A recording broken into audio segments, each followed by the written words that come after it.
Përshëndetje miq të Business Magazine, jemi këtu në eventin Matchmaker të organizuar nga Agjencia Shqiptare e Investimeve AIDA, një event mbi 500 investitorë të huaj, 200 shqiptarë mbi 30 kompani të mesme të vogla dhe shumë kompani të tjera made in Albania. Një ndër këtyre kompanive është edhe kompania Pasta Livia, e themeluar nga zoti Durim Shahinas. Është kënaqësi që ju kemi në këtë intervistë. Faleminderit.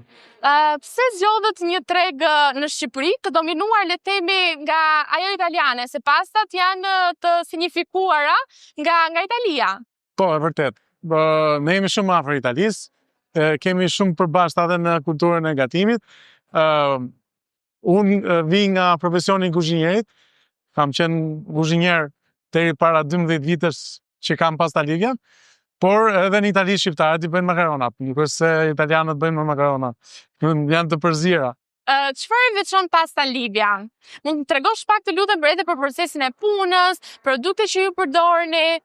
Pasta Livia ka lindur si nevojë e çdo restoranti për të pasur pastat fresta në restorantin e tyre. Duke mos i arritur vetë në disa raste, flasim për fillimet, se tani 80% të restoranteve kanë produktin tonë në Shqipëri, atyre ju heq një angari më shumë pjesa e procesit punës. Cilat kanë qenë ato sfidat më të mëdha që ju keni hasur në fillim, po edhe tani që flasim me Pasta Livia, sepse të mbash një produkt made in Albania në një treg shqiptar është vështirë. Pastat fresta, domethënë ishte problem, siç e the dhe ju, si ka mundësi që ju e vazhdoni pastë fresta ndërkohë Italia është plot. Edhe kjo ishte që ne nuk ishim italian. Edhe vështirë se na hapës dera.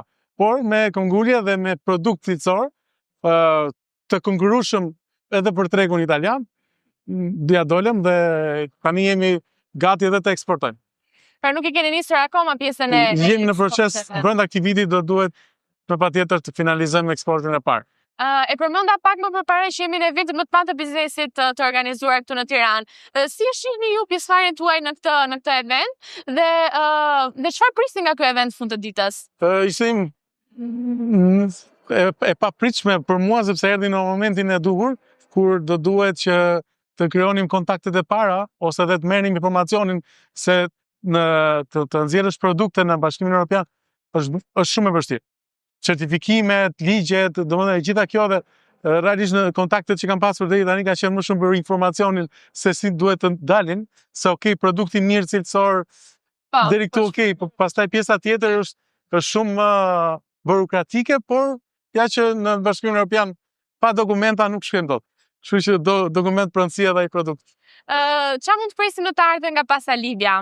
Si do e shohim në këtë treg? Qëllimi është që të jemi konkurrent në Europë. Është qëllim i vendosur dhe jemi të bindur që do arrijmë. Është hera e parë që ju merrni pjesë në evente të këtij lloji dhe hera e parë.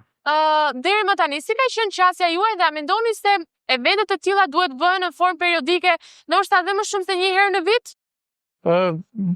Të paktën të bëhen një herë në vit. Do ishte mirë. Edhe më shumë akoma më mirë, duke qenë se ne jemi treg që tani po ekspozohemi më shumë.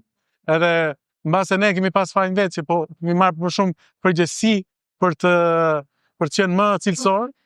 Duhet që kampanja atë premtim që keni dhënë. Po, patjetër sepse tregu është shumë i vështirë, konkurenca është shumë e madhe. Brenda vendit sot nuk kemi konkurrent, janë shumë të vegjël, por kjo nuk do të duhet që të na mbaj të frenuar, sepse pretendojmë që të hapim dyert me Bashkimin Evropian ose me Ballkanin të paktën në tregti, kështu që konkurenca është shumë e madhe pastaj. Do duhet që të kemi inovacion edhe përsosmëri çdo ditë më shumë në të produkti.